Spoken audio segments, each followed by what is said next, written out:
마가복음 1장 40절에서 42절 말씀을 전하도록 하겠습니다. 마가복음 1장 40절에서 42절 말씀. 자, 우리 세 절 말씀이니까요, 뜻을 생각하면서 아멘으로 화답하도록 하겠습니다. 같이 봉독하도록 합니다. 시작. 한 나병 환자가 예수께 와서 꿇어 엎드려 간구하여 이르되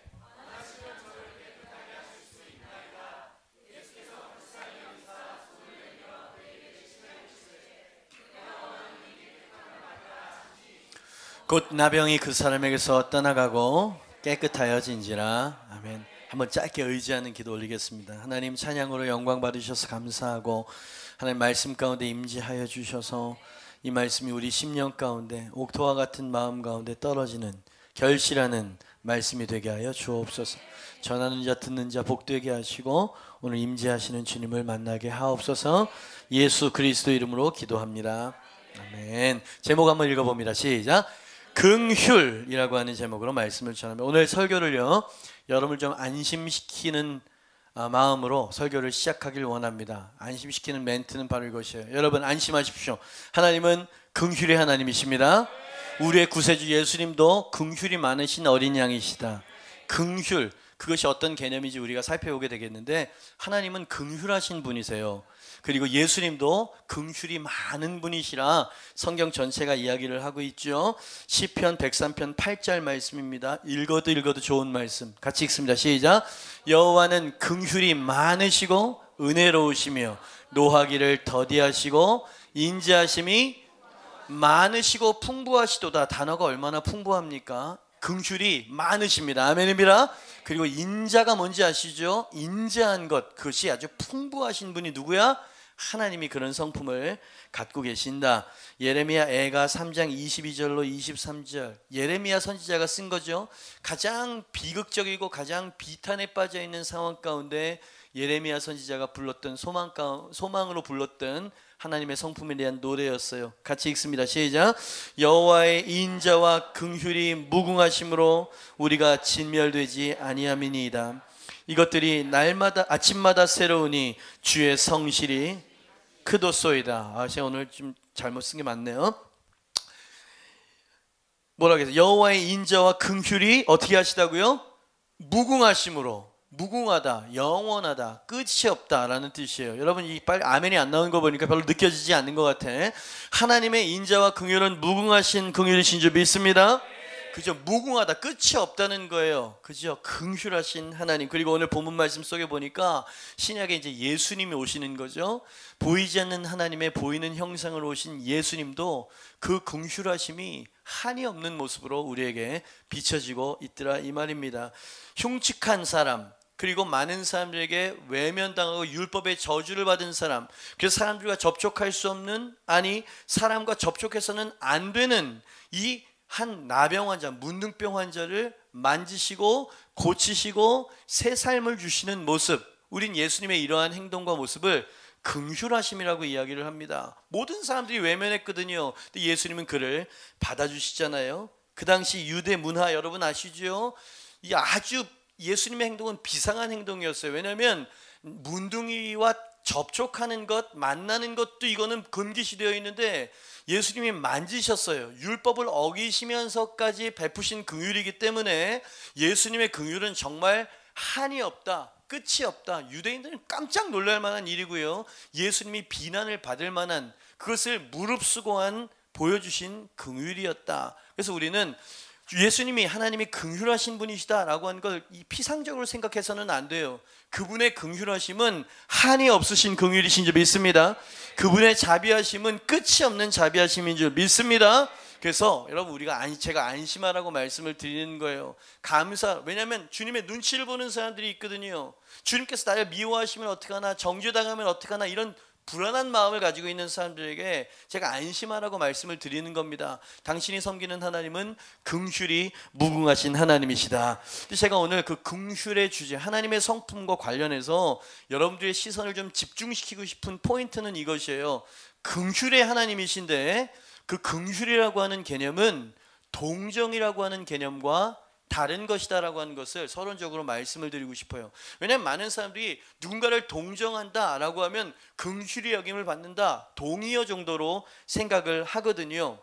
아주 이것을 뭐라 그럴까요? 교묘한 아주 미세한 차이를 이해하거나 분별하지 못하게 되어지면은요, 그냥 그 말이 그 말인 것 같은 그런 단어로 받아들이게 되고요. 동의어 정도로 들리는 그런 단어들이 뭐가 동정과 긍휼이라고 하는 단어가 사실 이건 굉장히 다른 겁니다. 근본적으로 아주 다른 개념인데 이 차이점을 제가 여러분에게 보여드리려고 하는 거예요. 그리고 예수님이 보여주고 계십니다. 이게 구분되지 않으면 예수님의 성품에 대해서 오해를 하게 되어져요. 그리고 때때로 분별하지 못하는 것으로 말미암아 소중한 주변에 있는 사람들을 위험하고 위태스러운 자리로 떨어뜨릴 수도 있어. 위험 요소를 가지고 있어요. 뭐가? 이 두 개념을 온전히 구분하지 못하는 것이, 이런 위험이 있더라 이 말입니다.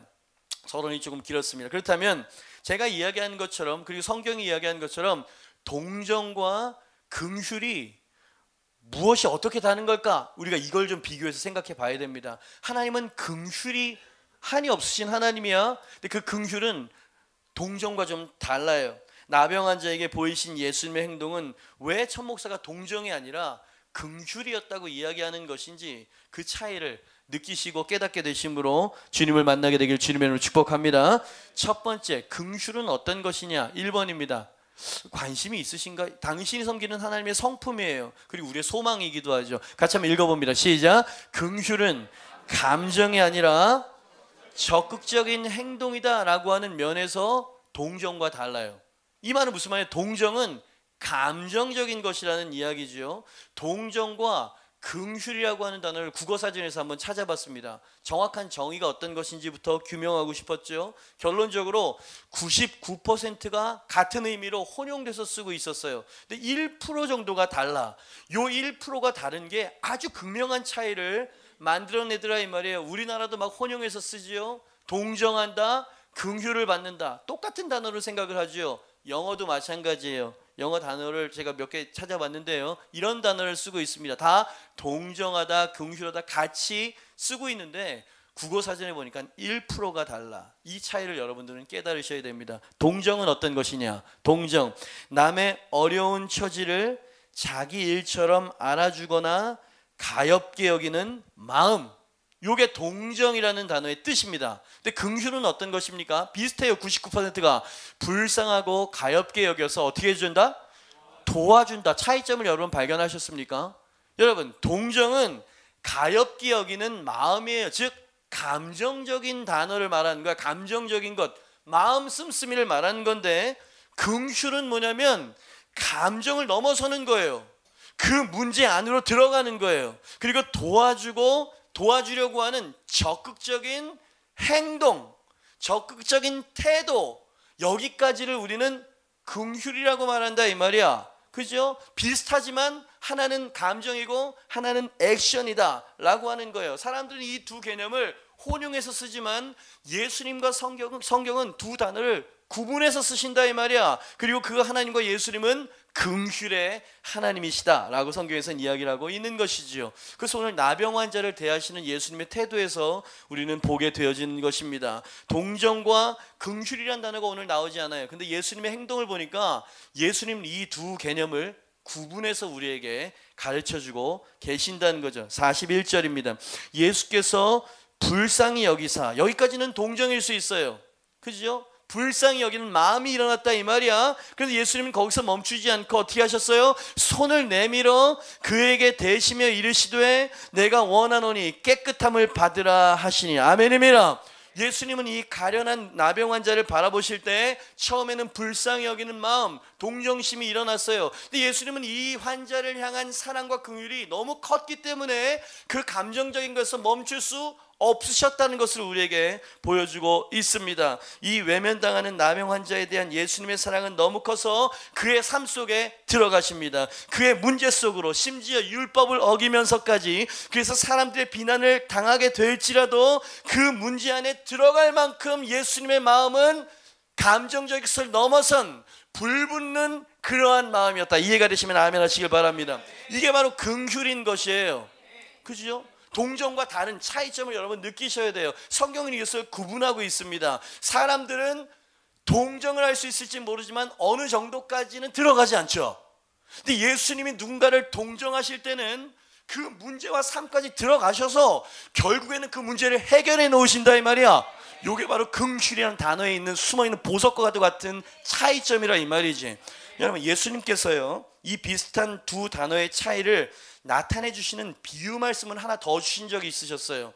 여러분 그걸 캐치하셨는지 모르겠지만 선한 사마리아 비유라고 알려져 있는 비유를 예수님이 만드셔서 가르쳐 주셨어요. 뭐를 가르치기 위해서? 긍휼한 태도가 어떤 것인지를 가르쳐 주기 위해서 선한 사마리아 비유를 베풀어 주셨죠. 어떤 한 유대인이 강도를 만났어요. 한적한 길에서 죽어가고 있는 모습을 길거리를 지나가던 첫 번째 제사장이 봤다 그랬어요. 두 번째 레위인이 이 불행당한 동족이었어. 둘 다 유대인이었다 이 말이에요. 하나님의 선민이라고 자처하는 형제들이었다 이 말이에요. 그런데 이 제사장과 레위인 이 설정이 아주 독특합니다. 이 사람들은 제사를 담당하는 사람들이고요, 율법을 가르치는 사람들이고요, 하나님과 가장 가까이 있다라고 여겨지는 사람들의 대명사 아니요. 그죠? 이 두 부류가 각각 이 죽어가고 있는 동족을 길거리에서 봤다 이 말입니다. 근데 그들은 시간차를 두고 서로 따로따로 만났는데 입을 맞춘 것처럼 똑같이 행동을 했다. 예수님께서 그렇게 설정을 하셨어요. 많은 사람들이 이렇게 한다는 이야기죠. 어떻게 행동했습니까? 누가복음 10장 32절입니다. 또 이와 같이, 먼저 번도 그랬다는 얘기예요. 또 그 제사장과 같이 한 레위인도, 그 거룩하다고 하는 레위인도 그곳에 이르러 어떻게 해요? 그를 보고 피하여 지나가되. 그를 보고 피하여 그냥 지나가되. 여러분, 이 제사장과 레위인 마음 안에 불쌍히 여기는 동정심이 없었을까요? 여러분, 이 정도의 종교적인 위치에 올라가려면 그 정도의 윤리와 도덕, 율법은 알고 있었을 겁니다. 도와줘야 하고 그냥 지나치면 안 된다는 것을 알았을 거라 이 말이야. 동정심은 그 안에 있었습니다. 당연히 있을 수밖에 없었던 것이죠. 그러나 예수님이 지금 고발하고 계신 건 뭐냐면 그들은 불쌍히 여기는 감정에서 멈춘 사람들이 아니냐. 이것은 진정한 긍휼이라고 말할 수 없고 하나님께서 너희를 긍휼히 여기는 것과 다른 그저 감정적인 동정에 불과한 태도일 뿐이다. 요 얘기 지금 하고 계신 거 아닙니까? 여러분, 동정하는 것은 불쌍히 여기는 마음, 무정한 마음보단 좋은 거예요. 근데 주님께서는요 그 동정이 주님께서 원하시는 수준이 아니라고 이야기를 하고 계시는 거죠. 그리고 하나님이 그런 분이 아니라고 이야기를 하고 있는 것입니다. 그죠? 우리의 처지를 안타까워만 하시고 팔짱 끼고 계신 분이 아니라는 계시 아니겠습니까?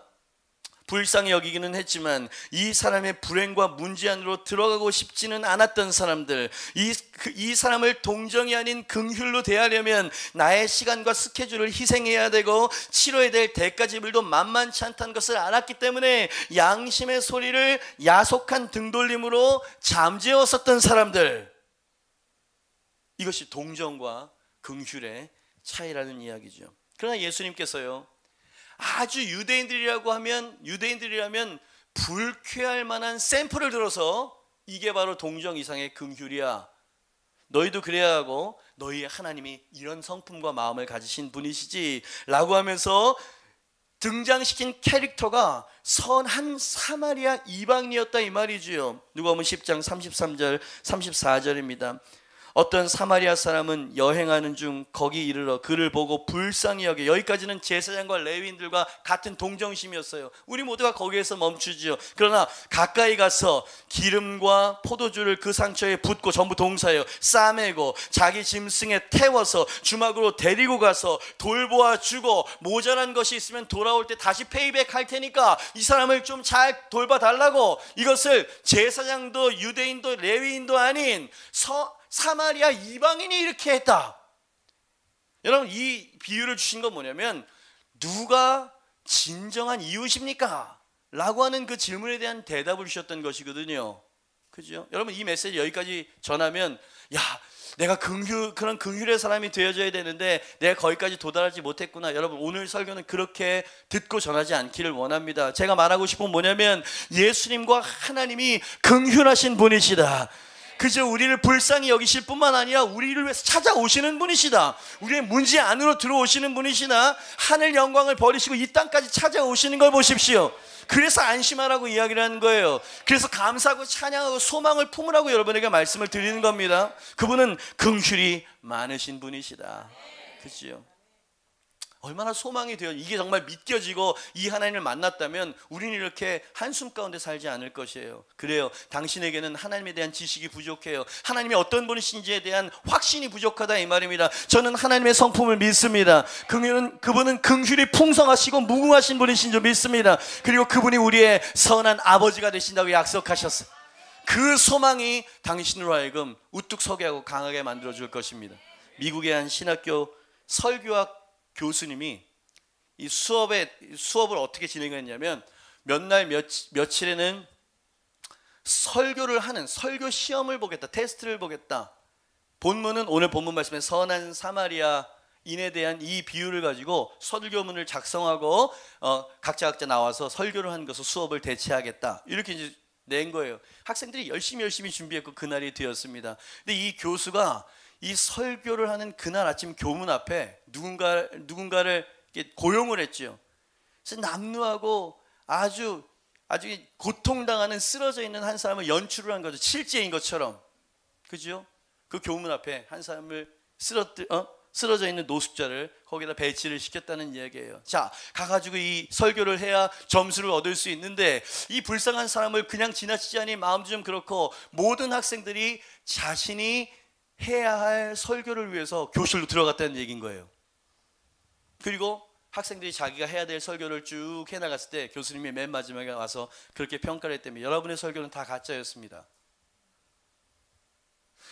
저는 오늘 최고의 설교자로 점수를 많이 주고 인정해 주려고 했었던 사람은 오늘 설교를 하지 않는 그 학생이길 바랬습니다. 여러분 무슨 말인지 여러분 이해하시죠? 그죠? 여러분 그 교문을 지나쳐 들어가는 학생들 마음 안에 불쌍히 여기는 마음 없었을까요? 있었죠. 여러분에게도 있어요. 우리에게도 있습니다. 그러나 그것은 단지 감정적인 동정에 불과해요. 그죠? 그분은 우리를 긍휼히 여기시고 그 긍휼하다는 것은 행동을 하신다는 거예요. 아멘입니다. 그저 문제를 바라보고 그냥 힘들겠구나 어렵겠구나 공감만 해주시는 게 아니라는 거예요. 그분은 찾아오십니다. 여러분 제게 만약에 예외 규정의 말씀이 있으면 저한테 좀 보여주세요. 예수님께서 긍휼히 여기시고 불쌍히 여기신다라고 하는 단어 다음에 예수님이 그 문제를 해결해 주지 않았던 케이스가 있으면 저한테 보여주세요. 없습니다. 제가 뒤져봤어요. 예수님이 불쌍히 여겼을 때 이게 이 동정이나 연민에서 끝나는 게 아니라 반드시 기적이 따라왔어. 반드시 문제 해결이 따라왔다 이 말입니다. 귀신을 쫓아내고 질병을 낫게 해주시고 아멘입니다. 그게 당신이 하나님이라고 부르시는 분이에요. 그죠? 긍휼이 무궁하신 하나님. 얼마나 감사합니까? 여러분 영원히 감사하십시오. 가난해도 감사하십시오. 그죠? 왜냐하면 그분이 우리를 향해서 긍휼하신 아버지이기 때문이다. 그죠? 이제 정리를 좀 하면 여러분 이제 쉽게 이해가 되실 거예요. 동정심은 아까 말했죠. 무정한 감정보다는 나은 거야. 무심한 것보다는 나아요. 그러나 몇 가지 면에 있어서 위험 요소를 내재하고 있어요. 이 동정은 아주 위험할 수 있습니다. 위한답시고 동정을 했는데 이 사람을 죽일 수도 있게 되는 위험성이 있다 이 말이에요. 왜 그렇습니까? 동정은 내가 처해 있는 문제와 아픔에 이 사람이 공감해주고 위로를 해주는 거거든요. 그러니까 1차적으로 마음속에 위안과 안위를 얻게 되어지는 거예요. 근데 여전히 문제는 해결되지 않았거든요. 여전히 질병은 치유되지 않았거든요. 여전히 산재되어 있는 그 근심거리는 시간이 지나면 또 나를 속박하게 될 것이거든요. 그러니까 이 사람이 진정으로 자유케 되어지길 원한다면 이 사람이 믿음으로 돌파할 수 있도록 도와야 되는 거야. 그죠? 그렇게 해줘야 되는 거예요. 근데 이 동정은 힘들지 나 같으면 택도 없었을 거야. 너는 잘하고 있어 라고 이야기하면서 그 값싼 마음의 위로 뒤에 숨게 만드는 거야. 여러분 교회를요 이런 값싼 동정이나 바라는 사람들이 너무나 많아. 때로는 이 사람을 좀 자극할 필요가 있어요. 그냥 늘 힘들고 외롭고 이 예전 결핍증 환자들처럼 교회에 사랑이 없네 뭐가 없네 맨날 그러죠.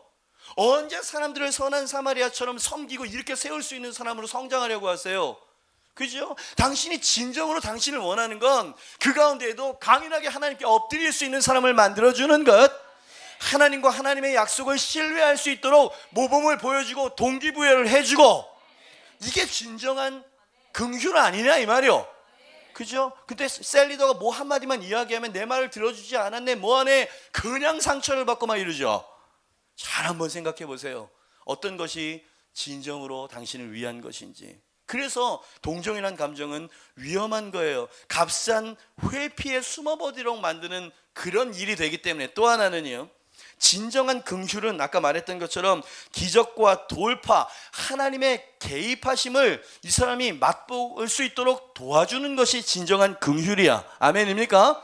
그죠? 여기까지 이끌어야 되는데, 동정은 언젠가 하나님이 그렇게 하실 거야 라고 그렇게 말하기 때문에 위험한 것이. 좀 적어봤어요. 동정은 이렇게 말하면서 위로합니다. 너의 아픔과 고통을 공감해. 너의 어려움은 정말 극심한 것이고 나라면 견디지 못했을 거야. 넌 대단해. 잘 견디고 있어. 그리고 네가 희망을 잃지 않는다면 언젠가 반전의 날이 반드시 올 거야. 그러니까 용기 잃지 말고 힘을 내. 알겠지? 소중한 친구나 가족들에게 흔히 하는 건네는 위로의 말이죠. 이게 잘 됐습니까? 못 됐습니까? 위로를 했다는 면에선 잘 됐는데, 왜 그 위로에, 그 소중한 사람에게 주는 그 위로 안에 언젠가라고 하는 단서를 붙이세요? 동정은 언젠가 그렇게 될 거라고 이야기를 한단 말이야. 미룬다 이 말이야. 왜 지금 당장 하나님께서 역사하실 수 있을 거라고 말하지 않으세요? 그게 사랑이죠. 예수님은 그렇게 하셨다고요. 불쌍히 여기서 때 찾아 들어오셨어요. 그리고 그를 고쳐주셨어요. 할 수 있거든이 무슨 말이냐, 믿는 자에게는 능치 못할 일이 없다 라고 말씀은 믿음을 막 강화시키셨죠. 그런데 동정은 믿음을 약화시킨다 이 말이야. 그냥 인간적인 위로에서 멈추도록 만든다 이 말이죠. 그래서 동정은 어떤 면에서는 위험한 겁니다. 여러분, 가장 지혜로운 자는 어떨 때 격려를 하고 어떨 때 나무래야 되는지를 구분할 줄 아는 리더인 거예요. 때로는 어떻게 하는 게 사랑인지 모를 때가 있어요. 이 사람이 깨질세라 마음을 위로하고 이렇게 해줘야 되는 건지, 강인하게 직면을 시켜야 되는 건지, 요 선을 잘 분별할 수 있는 사람이 탁월한 리더라고 말할 수 있다. 저는 그렇게 생각을 합니다. 근데 이게 어려워요. 그리고 많은 사람들은 동정만을 원하죠. 진정으로 직면을 시키려고 하면 다 도망가려고 들어요. 그죠? 왜 지금 당장 믿음의 손을 얹지 못하는 것이며 너희가 내 이름으로 무엇이든지 구하는 것을 내가 시행하리라. 예수님의 약속의 말씀을 내 소중한 친구, 내 사랑하는 가족들의 믿음의 시선이 그 하나님과 하나님의 약속으로 향하도록 도와주지 않느냐 이 말이에요. 그죠? 당신은 긍휼이 어떤 것인지 몰라서 그랬어요. 그죠? 사람을 변화시키는 건, 진정으로 그 사람에게 필요한 건 이 긍휼이라 이 말이죠. 문제 해결은 원해요. 하지만 해결되지 않을지라도 지금 당장 견딜 마음의 힘을 얻었으니까 지금 당장의 돌파보다는 언젠가의 바람에 만족하게 만들어버리는 동정. 그래서 그 동정은 전 그렇게 썼어요. 사랑을 빙자한 방치다. 사랑을 빙자한 방치예요, 동정은. 여러분, 저는 지금 굉장히 뭐라 그럴까요? 심층적으로 여러분들에게 개념을 규명해드리고 있습니다. 근데 이게 너무 중요한 차이점이라 이 말이에요. 내용이 없어, 행함이 없어. 이 사람을 근본적으로 자유케 해줄 수 있는 접근이 없어. 그죠? 여러분, 우리는 예수님처럼 능력도 없을 뿐만 아니라 부족한 사람들이에요. 그러나 우리는 우리의 믿음과 말씀, 우리의 간증을 통해서 이들로 하여금 주님을 바라볼 수 있는 자리까지 이끌 수는 있는 거야. 그죠?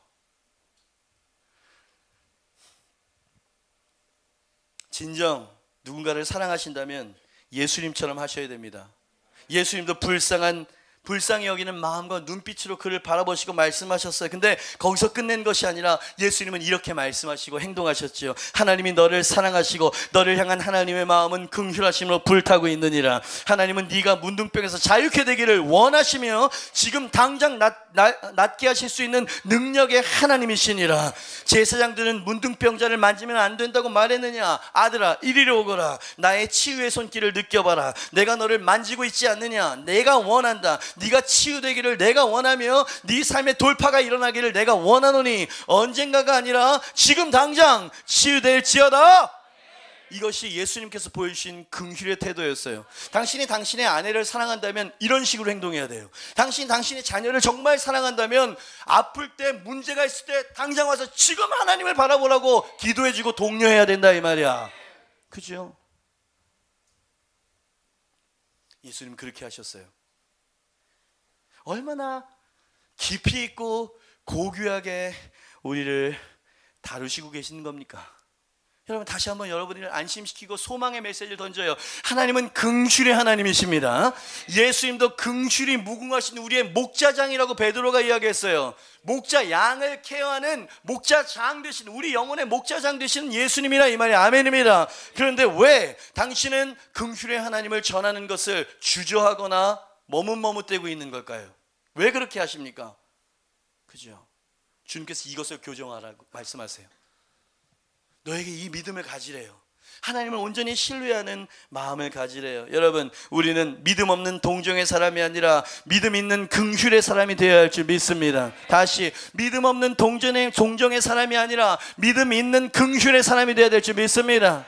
여러분 그렇게 될 수 있는 방법은 그분의 긍휼하심을 맛보는 거예요. 그렇게 하려고 노력한다고 되는 게 아니에요. 그분이 내게 얼마나 긍휼하신 분이신지를 경험하게 되어지면 자연히 당신은 긍휼한 사람이 될 것입니다. 그러니까 오늘 그분이 긍휼의 왕이시라는 것을 받아들이십시오. 마음속에 스밀 수 있도록 받아들이시길 바랍니다. 예수님께서 말씀하시고 약속하셨어요. 마가복음 9장 23절 같이 한번 선포합니다. 시작. 예수께서 이르시되 할 수 있거든이 무슨 말이냐? 여러분 정말 믿으십니까? 믿는 자에게는 능히 하지 못할 일이 없을 것입니다. 마가복음 16장 17절에서 18절입니다. 같이 읽으면 시작. 믿는 자들에게는 이런 표적이 따르리니 곧 그들이 내 이름으로 다시 정말 믿냐고요? 아니요, 저는 확신이 안 와요. 죄송합니다. 여러분을 판단하는 게 아니에요. 당신이 귀신이 쫓겨날 것을 기도하지 않는 걸 보니까 이 말씀은 글씨라 이 말이요. 저는 귀신 들린 사람이 있으면 예수 그리스도의 이름으로 기도를 할 것입니다. 그것이 그를 자유케 할 수 있는 방법이고 섬기는 방법이기 때문이에요. 그죠? 믿는 자들에게는 이런 표적이 따르리니 곧 그들이 내 이름으로 귀신을 쫓아내며 새 방언을 말하며. 아멘입니다. 앞에 있는 우리 드럼 치는 우리 형제 아들이 둘이 있는데 아버지가 막 불 받아가지고 뜨거워요. 큐티도 같이 하고 애들 신앙으로 케어하고 막 이러는데 지 스스로 기도하다가 방언을 받았대. 밝은 빛과 함께 집에서 기도하다가 방언을 받았대. 여러분 새 방언을 말하며 믿는 자들에게 이러한 표적이 따르게 될 것입니다. 언제까지 밋밋한 신앙생활을 하실 것이에요? 언제까지 지식적인 신앙에서 멈춰 계시겠습니까? 믿는 자들에게라고 분명히 말씀하셨어요. 믿으면 됩니다. 이 주님의 신실하심과 긍휼하심을 믿고 의지하면 될 것입니다. 18절 같이 읽습니다. 시작. 뱀을 집어올리며 무슨 독을 마실지라도 해를 받지 아니하며 병든 사람에게 손을 얹으즉 나으리. 아멘입니다. 이 말씀을 믿음으로 취하시길 주님으로 축복. 전능하신 하나님은 긍휼하신 아버지가 되십니다. 오늘 나병 자에게 손을 대시면서 내가 원하노니 깨끗함을 받으라 말씀하신 예수님도 당신의 문제와 질병과 빈곤과 속박 현실 속에 친히 개입해 들어오시는 긍휼하신 어린 양이심을 믿으시길 바랍니다. 40절 말씀에 나병 환자가 했었던 건 딱 한 가지였어요. 나병 환자가 예수께 와서 꿇어 엎드려 간구하여 이르되 이것 하나였습니다. 당신이 겸손하고 간절하게 예수님께 나와서 오늘 나오셨어요. 근데 여러분의 마음도 나오실 수 있게 되길 바랍니다. 믿음을 가지고 나오세요. 여러분 아까 천국은 침노하는 자의 것이라고 인사를 하다가 시간이 없어서 제가 못했어요. 여러분 천국은 무엇으로 침노하는 줄 아세요? 굶주림으로 하는 것이에요. 하나님에 대한 절박함을 가지고 침노하는 거예요. 침노는 전투적인 단어이기 때문에 뭔가 믿음이나 투쟁이나 이런 게 생각되어지죠. 가난함으로 나가는 거예요. 절박함으로 나가는 거예요. 그 절박함에서 믿음이 생겨납니다. 그 절박한 심령에 하나님이 긍휼하신 왕이라는 얘기를 들을 때 우린 주님 앞에 스프링처럼 달려나갈 수 있는 동기가 부여가 되어진다. 그래도 안 된다. 이 사람은 중증인 거예요. 이 사람은 주님을 경험할 수가 없게 되어져 있습니다. 그죠? 저는 굉장히 뭐랄까요? 아주 예리한 말씀을 드립니다. 오늘 어떤 사람은 긍휼하신 하나님의 능력을 경험하게 될 것입니다. 그분이 질병을 치유하실 거예요. 어떤 사람에게 은사를 주시기도 합니다. 왜 기도원에 올라가야만 그런 은사와 능력을 체험할 수 있을 거라고 생각하세요? 왜 엔카운터 같은 데 들어가야만 될 거라고 생각하세요? 지금, 언젠가가 아니라 지금 가능합니다. 그죠? 당신의 굶주린 마음속에 믿음이 있다면 꿇어 엎드려 주님 앞에 원하시면, 그는 확신하지 못했지만 그것은 기우였어요. 주님은 원하셨습니다. 그를 고쳐주길 원하셨다고요. 그의 삶과 문제 가운데 들어오신 분, 그리고 결국 고쳐내셨어요. 당신은 그 주님을 정말 믿으십니까? 아니요, 주일날 그냥 예배 드리고 설교 듣기 위해서 왔어요. No, 설교를 듣는 게 아니라 설교 안에서 운행하시는 하나님을 만나기 위해서 왔습니다. 동정과 긍휼은 그래서 확연히 다른 거예요. 완전히 다른 거예요. 위험해요. 동정은 위험합니다. 그래서 여러분의 자녀나 무슨 좀 연약함이 있거나 무슨 외모가 그렇거나 핸디캡이 있거나 동정하지 마세요. 당당하게 키우세요. 하나님이 너와 함께 하실 것이기 때문에 너는 기적의 주인공이 될 것이다. 그렇게 가르치세요. 강인하게. 그죠? 자기 정체성을 분명히. 왜? 하나님은 긍휼이 무궁하신 너의 아버지가 되시거든. 그분이 널 지켜주실 것이야. 믿음이 있는 자는 오늘 그 하나님을 만나게 될 것입니다. 두 번째, 동정과 다른 긍휼은 도대체 정체가 뭐예요? 어떤 것입니까? 2번입니다. 같이 한번 읽어보죠. 시작. 하나님의 긍휼은 죄악을 교정해 주는 것까지 포함하는, 문장이 좀 어렵지만 좀 정리를 하다 보니 이런 문장을 쓸 수밖에 없었어요. 저를 한번 보시죠. 하나님의 긍휼은 첫 번째 대지에서처럼 문제 있는 자, 고통받는 자, 한 맺힌 자, 절망한 자를 불쌍히 여겨서 개입하여 해결해 주시는 사랑이다. 그것이 진정한 긍휼이다. 아멘입니다. 근데 어쩌면 이것은 당연한 거야. 왜? 정말 소망이 없고 불쌍한 사람을 봤을 때 그렇게 섬기는 것은 어쩌면 당연한 일처럼 여겨지는 거거든요. 그러니까 예수님은 어쩌면, 우리는 잘 그러지 않지만 당연한 일을 하신 거예요. 자기 스스로 어떻게 할 수 없는 사람을 가서 도와준 일이니까. 근데 성경을 보니까 신구약 전체에서 하나님의 그 개입하시고 변화시키시는 그 사랑과 긍휼의 능력은 죄인에게도 동일하게 역사하더라 이 말이야. 가련하고 불쌍한 사람뿐만이 아니라 죄악 가운데 처참히 뒹굴고 있는 사람에게도 하나님은 긍휼하신 아버지가 되신다. 아멘입니다. 여러분, 이건 하나님만 하실 수 있는 거고요, 하나님께만 기대할 수 있는 성품인 거예요. 우리는 불쌍한 사람을 도울 수 있습니다. 하지만 원수를 돕지는 않아. 그렇잖아요. 자녀들도요, 순종하고 잘 따라오는 애들에게 한 번 더 칭찬이 가는 법이지, 막 말썽 부리고 맨날 경찰서에 있거든, 왼수야 왼수, 이런 마음이 마지못해서 수용하고 버리지는 않지만 이게 인간이라 이 말이야. 근데 하나님은 이 죄인을 향해서 주님의 이 긍휼이 더더욱 불타오른다는 게 이게 신비야. 이게 하나님의 놀라운 성품이라 이 말입니다. 이것을 신약에서 바울이 뭐라고 했냐면, 모든 것을 합력해서 선을 이루시는 하나님이라고 표현했어. 선이건 악이건 무슨 실패건 성공이건 모든 것을 합력하여서 교정해내시고 결국 이루어내시는, 합력하여 선을 이루시는 하나님, 그 하나님은 긍휼의 하나님이었다 이 말이야. 그죠? 긍휼은 찾아오는 거예요. 침투에 들어오는 그 사랑을 말하는 것이거든요. 다윗이 이 하나님의 성품을 잘 알았어요. 죄인을 긍휼히 여기시는 하나님의 이 긍휼의 성품을 다윗이 너무나 잘 알았습니다. 시편 103편 8절에서 11절 말씀, 좀 길지만 너무 유명하고 주옥 같은 말씀이라 같이 한번 읽습니다. 다윗이 고백하고 있어요. 하나님을. 시작. 여호와는 긍휼이 많으시고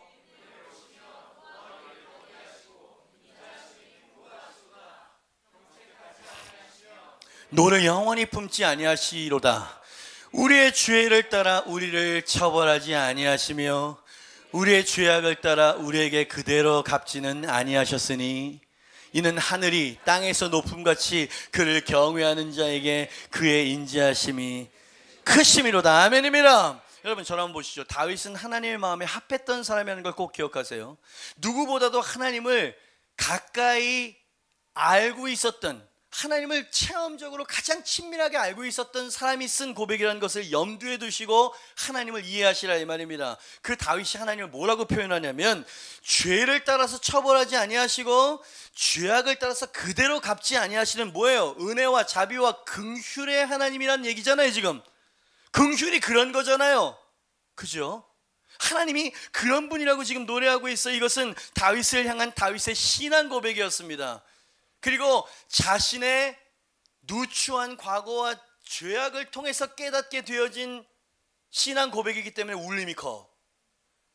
여러분, 다윗이 어떤 죄인이었는지 여러분 아시죠? 하나님과 그렇게 친밀했고 하나님도 다윗도 서로 사랑했었던 관계. 그래서 하나님은 다윗에게 가장 고귀한 왕관과 존엄을 그에게 씌워주셨죠. 다윗이 시련을 당했어요. 그러나 이 시련도 왕에 합당한 성품과 인품을 만들기 위한 하나님의 담금질의 망치로 사용하셨던 것이지 하나님이 징벌로 주셨던 것이 아니다. 그러니까 그의 고난과 시련조차도 하나님의 긍휼과 사랑의 표현이었다. 아멘입니다.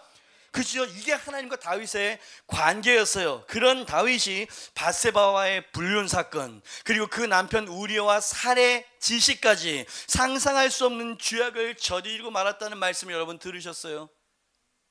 성경에서 읽으셨고, 그게 다윗이 저지른 실수였습니다. 성경은 다윗의 이러한 소위가 하나님 앞에 악했다라고 분명히 이야기해요. 주님의 긍휼은 넘어가는 게 아니에요. 없었던 것처럼 유예를 두는 것이 아니에요. 그러나 하나님은 이 범죄한 다윗에게도 긍휼의 하나님의 긍휼을 베풀어 주셨다. 아멘입니다. 그 긍휼이란 그저 모른 척하고 넘어가 주는 게 아니라 포기하지 않고 교정해 주는 것, 그것이 긍휼이었어요. 왜? 버릴 수 있었잖아요. 사울처럼. 그렇잖아요. 그 죄가대로 징벌하시면 깨끗하게 처리되는 거 아니에요? 근데 그분은 다윗을 잃고 싶지 않았어. 다윗과 다시 화목하고 싶으셨다 이 말이에요. 그래서 죄인에게 하나님이 긍휼을 베푸십니다.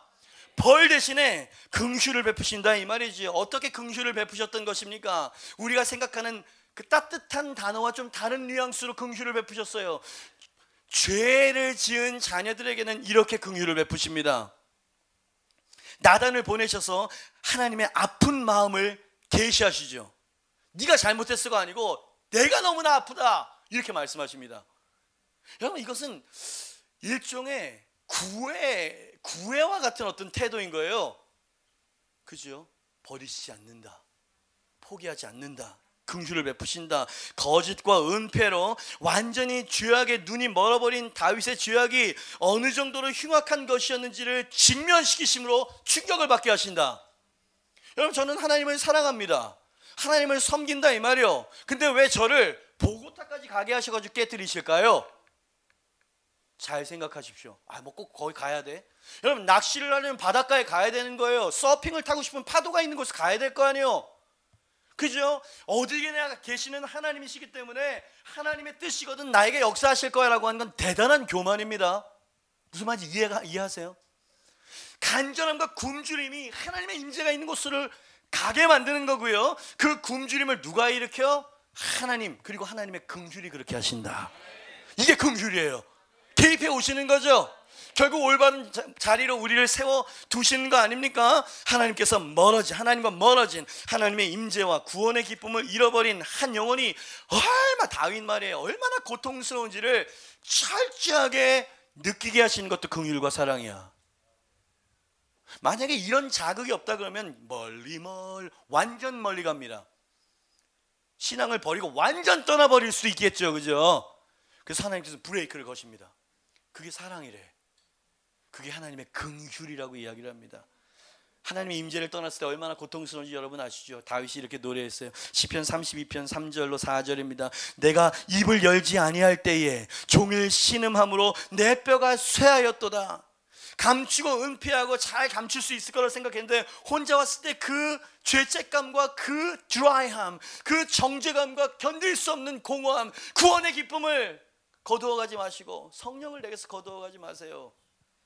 내 뼈가 쇠하였도다. 주의 손이 주야로 나를 누르시오니. 알고 있었어요. 10개월 동안 배가 불러오는 동안에 은폐하고 계속 숨고 있었지만 하나님이 누르고 있다는 걸 알고 있었지. 그런데 이것을 헤어나올 수가 없네. 헤어나오기에는 너무 수치스럽고 용기가 나지 않아요. 차라리 덮는 쪽을 선택하는 편을 선택했으나 그의 심령은 어땠습니까? 내 진액이 빠져서 여름 가뭄에 마름같이 그렇게 되었나이다. 다시 한번 강조합니다. 하나님이 이렇게 하실 필요가 없어요. 하나님은 죄악을 따라서 징벌하시면 되시는 공의의 하나님이십니다. 그러나 다윗을 잃고 싶지 않으신 하나님의 마음이 보이십니까? 회개치 않는 다윗을 치시고 누르시는 하나님처럼 보이시죠. 근데 그건 치는 게 아니었어요. 자유케 하는 거였죠. 다윗은 스스로를 친다고 생각했어요. 그러나 하나님은 그를 교정하고 계셨던 것이지. 여러분, 그래서 징벌의 개념이 가능한 겁니다. 그래서 하나님이 축복을 안 주시는 개념이 이해가 되는 거라 이 말이요. 그죠? 여러분, 이것은 마치 속박과도 같아. 내 마음으로는 꼭 바울의 고백과 같아요. 내가 원하는 법은 행치 않고 원치 않은 죄악을 계속 되풀이하고 있는 나는 뭐냐? 라고 말한 것과 똑같은 삶을 살아가게 됩니다. 이 사람에게 필요한 건 하나님의 개입이에요. 내 스스로는 할 수 없어. 이건 일종의 속박과 같아요. 문둥병자가 스스로 문둥병을 고칠 수 없는 것처럼, 스스로 해결할 수 없는 것처럼 성경에서는 그렇게 말하고 있어요. 죄가 너에게 왕노릇을 하고 있다. 너희는 묶여있고 그 속박에서 헤어나올 수가 없는 지경에 빠져있다. 너에게 필요한 건 하나님의 긍휼을 알고 하나님께 회개하는 것이다. 아멘입니다. 이 절박함이 느껴지는 것, 이게 은혜예요. 여러분, 한두 주 사이에 제가 많은 간증을 듣고 있습니다. 아주 감사하고 아주 흐뭇한 간증인데요, 하나님에 대한 갈망과 임재가 회복됐다는 간증들이 셀에서 막 터져 나와요. 너무 감사한 일이고 행복합니다. 목사로서. 와, 이 사람이 라고 하는 분들에게도 이런 변화의 바람이 막 일어나고 있어요. 왜? 계속 보고가 올라와요. 우리 남편이, 우리 아내가 막 올라오고 있어요. 어디서부터 왜 시작된 변화일까? 한번 생각해 보셨습니까? 제가 2주 전에 비밀의 방의 문을 여십시오 라고 했었던 설교 이후에 왔었던 변화예요. 잘 생각해 보세요. 그 전에도 제 설교를 들었습니다. 그 전에도 주님을 섬기고 사랑한다고 생각했어요. 그런데 그 설교와 그 주일 이후에 뭔가 충격이 왔죠. 여러분, 제가 설교를 잘했다는 얘기가 아니에요. 사실 그 설교는요, 제가 보고타에서 제가 깨진 얘기를 한 거 아닙니까? 그죠? 하나님의 긍휼이 당신의 닫혀져 있었던 문을 막 거세게 두들겨 노크를 했었던 거예요. 더 이상 이 문을 닫고 있으면 안 될 거라고 하는 뭐를? 긴장감과 충격을 만들어내셨던 거예요. 제가 아까 이야기했죠. 왜 보고타까지 저를 데리고 가셔가지고 저를 깨셨을까요? 그만큼 견고한 거야. 사역을 하면서 저는 여러분들에게 은혜를 끼치고 잘하고 있다고 생각했어요. 근데 나도 모르는 사이에 비밀의 방이 있었다는 걸 발견하게 하신 거죠. 수치의 방. 그것 때문에 네가 기도하고 네가 구해도 기름 부으심이 그 정도뿐이었었던 것이었다. 네 사역의 결실이 미비했었던 이유가 바로 그 문을 닫았었던 이유였었던 것이야. 어둠 가운데는 번성이라는 것이 존재할 수 없느니라. 아들아, 오늘 너와 내가 하나가 되길 원한다. 네가 있어야 될 자리에 있기를 바란다. 내가 너를 여전히 사랑하고 여전히 너를 포기하지 않았다. 나는 여전히 너를 향한 긍휼의 하나님이니라. 그죠? 이게 저를 깼고요. 그리고 이것이 여러분들에게 이 교회에 필요하다고 생각해서 제가 전했던 겁니다. 근데 그 동일한 성령께서 여러분을 치신 거예요. 다윗을 치셨던 하나님이, 긍휼의 하나님이 당신을 치신 거라 이 말입니다. 2주 안에 벌써 그 하나님에 대한 필링과 그 자유함을 잃어버리시고 타협하셨어요. 우린 그런 사람들입니다. 여러분, 너무나 쉽지가 않아요. 그래서 아까 이야기했잖아요. 천국을 침노하는 건 굶주림으로 침노하는 거라고. 심령이 가난한 자는 복이 있나니. 우리의 문제는 가난하거나 없어서 문제가 아니에요. 너무 교만하고 너무 많아서 문제인 거예요. 어떻게 하면 내가 깨질 수 있을까요? 어떻게 하면 내가 죽을 수 있을까요? 그게 은혜야. 바로는 죽었다 깨나도 회개 안 했죠. 마음을 강팍하게 하니까 하나님이 더 강팍하게 만드셨다고 했어. 그러니 여호와 앞에서 겸손하라. 그의 능하신 손 아래에서 겸손하라. 때가 되면 너희를 높이실 것이니라. 여러분, 이건 사활이 걸린 메시지. 사활이 걸린.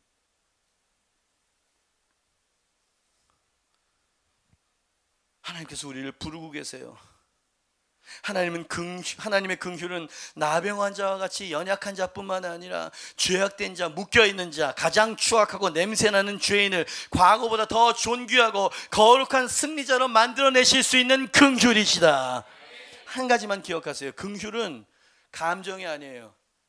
그 문제 상황 가운데 들어가는 거죠. 그렇기 때문에 그분은 긍휼하신 전능하신 당신의 아버지이시기 때문에. 아멘 하십시오.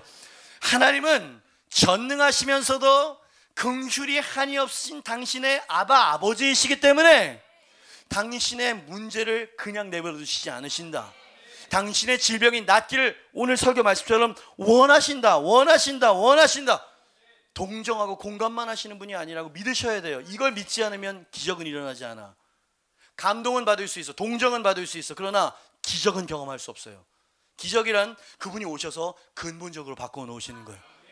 근본적으로 사람이 바뀌는 거죠. 오늘 언젠가가 오늘 그 역사가 일어날 수 있습니다. 그분의 사랑은 그렇게 약한 불이 아님을 기억하시길 바랍니다. 그분의 사랑과 긍휼의 불은 당신을 묶고 있는 모든 사단의 참소의 올무와 속박의 사슬과 질병과 중독의 모든 동아줄마저도 태우시고 끊어내실 수 있는 사랑이고 긍휼인 줄 믿습니다.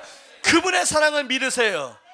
사랑이라고 따뜻한 것만을 생각하지 마십시오. 수술하시고 도려내십니다. 그 당신으로 건강한 영혼이 되도록 만드십니다. 그렇죠? 이게 긍휼이라고. 이제야 여러분들 이해하셨어요. 맨 처음에 관심도 없는 동정과 긍휼, 뭐 이런 얘기를 딱딱하게 좀 쉽게 이야기하시지. 근데 이게 바로 나의 이야기, 꼭 나를 대변하는 이야기라는 것을 성령께서 지금 깨닫게 하셨어요. 원래 자리로 돌아가면 안 돼. 또다시 그냥 스프링처럼 제자리를 돌아가서는 절대로 안 돼.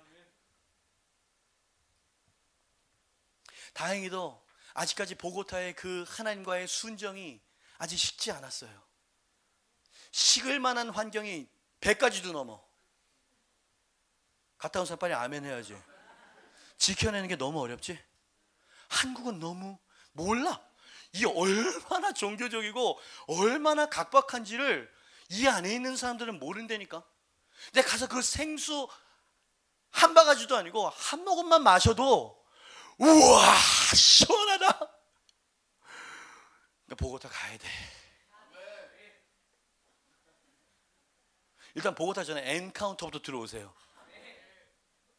Freedom, Fire, Focus.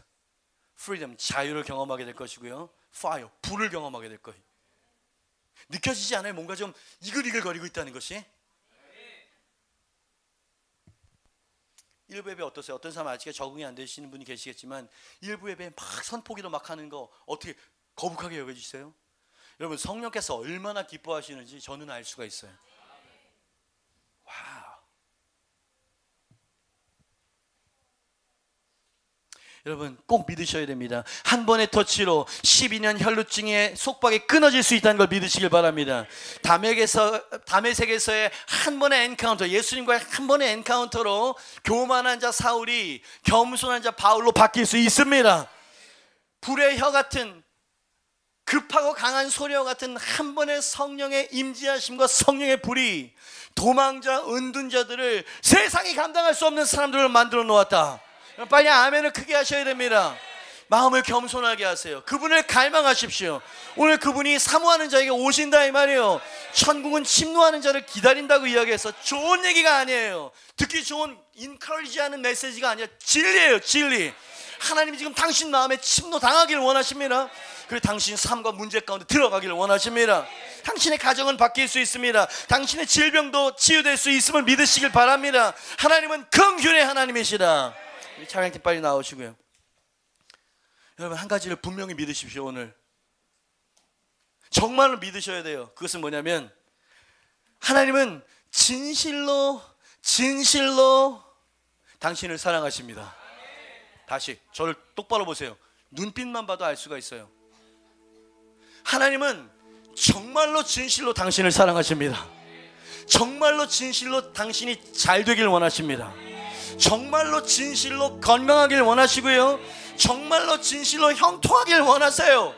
그게 사랑이야. 사랑은 가장 좋은 것을 주는 겁니다. 다시 사랑은 여러분 이런 거 하지 마세요. 하나님은 나를 사랑하시기 때문에 때리신다. 아니에요. 물론 주님께서 죄악으로 치달을 때 하나님께서 그렇게 직면하시기는 하지만 하나님께서 그 임재를 우리에게 당신의 선하심을 입증하시고 계시하여 주시는 분이십니다. 여러분 그분은 진실로 당신이 잘 되길 원하신다니까요. 어느 정도로 아들 예수 그리스도를 희생시킬 정도로. 여러분 당신을 위해서 누군가가 큰 희생을 치르고 선물을 준비했어요. 근데 당신이 받을 자격이 없다고 자꾸 한사코 거절을 해요. 그러면 그 큰 희생으로 선물을 준 사람을 서운하게 만드는 일이에요. 이게 이해가 되시면 아멘 하시길 바랍니다. 그죠? 주님은 당신을 진짜 좋아하신다니까요. 이 세상은 당신 하나를 놓고 천국과 지옥이 당신의 마음과 영혼을 빼앗아가기 위한 전쟁터, 각축전이 벌어진 아수라장이에요. 세상을 그렇게 봐야 돼. 지금 이 말씀과 임재를 통해서 하나님이 당신의 영혼을 취하시기 위해서 침노하시고 당신에게 긍휼을 베풀어 주셨습니다. 맞다, 내 하나님은, 내 아버지는 긍휼하신 분이시지. 내가 그분께 갔을 때 탕자처럼 외면하지 않으실 것이야. 모든 것을 회복해 주시는, 내 삶에 개입하시고 나를 치유하시고 회복하시는 좋으신 아버지이심을 믿습니다. 자, 이 열망이 일어나지 않는 사람들은요, 죄송합니다, 비교하는 게 아니라 무정한 사람이에요. 이 사람은 그 노크 소리에 문을 열지 않겠다는 거거든요. 여러분, 마음을 겸손하게 하십시오. 그분을 필요로 한다고 이야기하세요. 들어와 달라고, 내 삶에 개입해 달라고, 당신의 긍휼을 나타내 달라고, 보여 달라고 여러분 기도하시길 바랍니다. 나병 환자는 예수님의 능력은 믿었을지 몰라. 그러나 자기 자신을 향해서 긍휼을 베풀어 주실지는 믿지 못했던 듯해요. 40절 말씀에 그렇게 써있죠. 한 나병 환자가 예수께 와서 꿇어 엎드려 간구하여 이르되 원하시면 저를 깨끗하게 하실 수 있나이다. 원하시면, 원하시지 않을 수도 있고 모두 다 원하지 않더라고요. 근데 혹 당신이 100% 중에 한 10%만 아니라도 제가 정말 깨끗해지길 원하신다면, 저를 위하시는 긍휼이 그만큼이라도 있다면 저를 깨끗하게 하실 수 있을 겁니다. 반신반의. 여러분, 이 예수님에 대한 그의 생각은 완전 기우였어. 완전 잘못된 오해였어. 예수님께서 뭐라고 말씀하셨습니까? 원하시면이라고 하는 단어가 예수님께 다 꽂혔나 봐요. 예수님께서 동일한 단어를 쓰셨죠. 41절입니다. 예수께서 불쌍히 여기사 손을 내밀어 그에게 대시며, 이미 대답을 주셨어. 손을 대시며, 이미 예수님의 마음이 계시가 된 상태였다 이 말이에요. 손을 내밀어 그에게 대시며 이르시되 내가 원하노니 의심하지 말아라. 내가 너를 역겨워한다고 생각하지 말아라. 제사장들과 레위인들은 너와 접촉하지 말라고 이야기했느냐. 봐라, 내가 너 위에 손을 얹은 것을. 내가 원하노니 깨끗함을 받으라 하시니 그가 즉시 깨끗함을 입었다. 긍휼은 개입해 들어오시는 것입니다. 그리고 그 문제로 동정만 공감만 해주는 게 아니라 치유시켜주는. 당신이 성숙한 크리스찬이라는 것은 누군가 문제가 있고 고통 가운데 있는 사람에게 들어가서 당신이 치유할 수 있는 능력은 이제 하나님과의 관계에 달려있는 것이기 때문에, 그것은 하나님과 당신의 관계에 좀 이쪽에 분류해 놓더라도요, 이 사람에게 삶과 말씀과 간증을 통해서 동정이 아니라 하나님을 바라볼 수 있도록 하는 것. 그래서 그냥 그 감정적인 위로에 숨거나 함몰되어지는 것이 아니라 같이 가자. 하나님이 하실 수 있다고. 하나님이 너가 치유되길 진짜 원하셔 라고 데리고 가서 경험시키는 거예요. 그럴 때 그 사람은 당신을 진정한 영적 멘토로 생각하게 될 것이고요, 당신은 누군가의 삶을 진정으로 영향을 미칠 수 있는 선한 리더가 될 것이에요. 이렇게 하라는 거예요. 주님은 세상은 이렇게 바뀐다고. 그죠? 와우. 여러분, 저는 감히 제 인생의 가장 위대한 10편의 설교 중에 한 편을 한다고 생각하고 이 메시지를 전하고 있어요. 이 메시지는 여러분, 일단 당신의 패러다임을 바꿀 거예요. 하나님에 대한 이미지를 바꿀 거예요. 그분이 긍휼하신 아버지라고 하는 이 개념이 당신에게 너무나 큰 소망이 될 것이에요. 그 소망으로 말미암아 당신은 믿음의 행동할 것을, 하나님의 말씀을 선택할 것을 결정하게 될 것이고요, 그 믿음의 결정과 순종으로 말미암아 당신은 오늘 기적을 경험하게 될 것입니다. 왜요? 그게 긍휼이에요. 그게 하나님이 당신에게 원하시는 거예요. 내가 원하노니 깨끗함을 입으라. 당신의 영혼은 오염됐어요. 당신의 가정도 시들해져 가요. 당신의 미래의 전망도 소망이 없어요. 근근히 한숨 속에 죽지 못해 살아가요. 그렇게 살아가는 게 정말 주님께서 당신에게 원하시는 일이라고 생각하십니까? No. 주님께서 원하십니다. 무엇을? 당신이 잘 되기를. 오늘 당신의 질병은 나을 것입니다. 주님의 임재가 이곳에 있기 때문에 당신이 겸손히 이 나병 환자처럼 꿇어 엎드려 그분께 간구할 수만 있다면, 마음을 겸손케 하고 믿음으로 그분을 붙잡을 수만 있다면, 그분의 긍휼을 타고 오는 능력이 당신을 회복하시고 변화시킬 것입니다. 정말 믿으실 수 있냐고요? 저는 여러분들을 위로하기 위해서, 동정하기 위해서 이 메시지를 전하는 게 아니에요. 제 메시지의 결론입니다. 기적을 경험하십시오. 이 하나님의 긍휼의 능력을 경험하십시오. 모두 자리에서 일어나시길 바라요. 와우, 여러분, 예수님이 얼마나 우리를 사랑하시는 겁니까? 하나님이 우리를 얼마나 깊이 개입하시고 관여하시는 겁니까?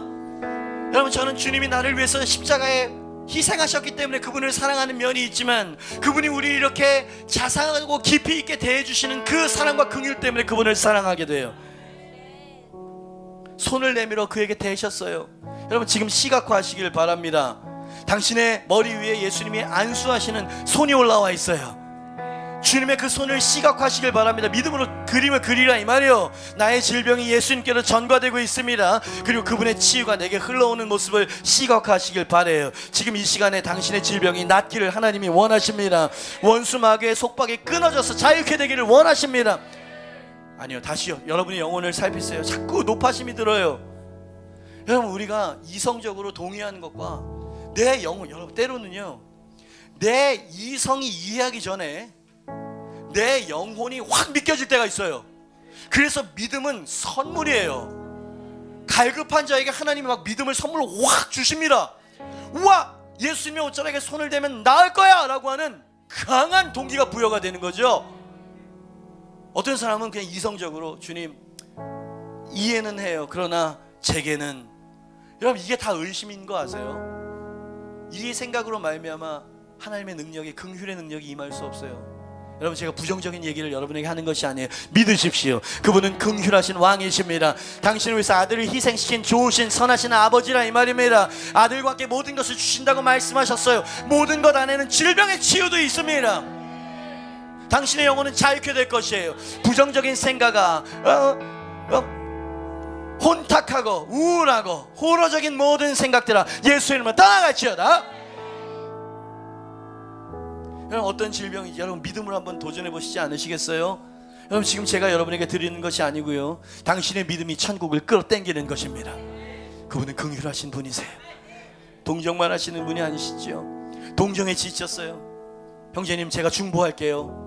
그 말이 얼마나 가벼운 이야기인지 아시죠? 근데 그분은 신실하신 분이십니다.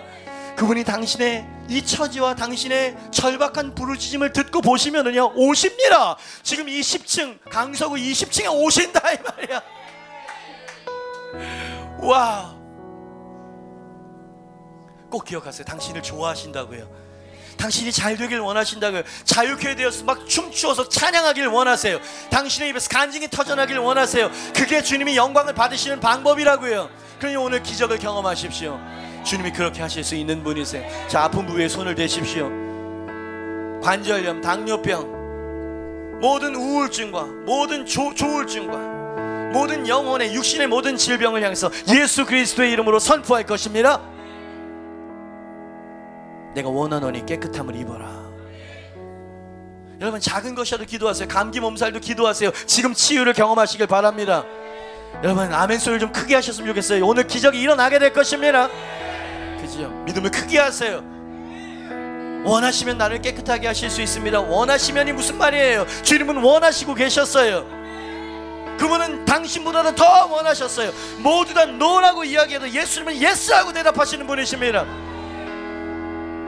여러분, 보혈 한 방울을 시각화하세요. 당신의 머리 위에 보혈 한 방울이 떨어지는데 그 보혈은 하늘의 모든 능력을 끌어당기는 보혈의 능력이에요. 여러분, 이 능력을 아는 성도들이 돼야 돼요.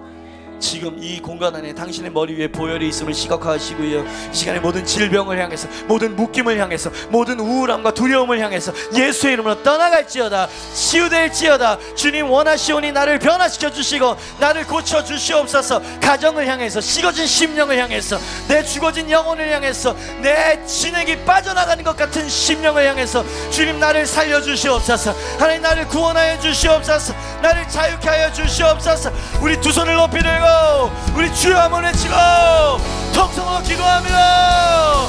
주님, 그렇습니다. 주님, 하나님, 이곳이 하나님의 나라가 임하는 곳입니다.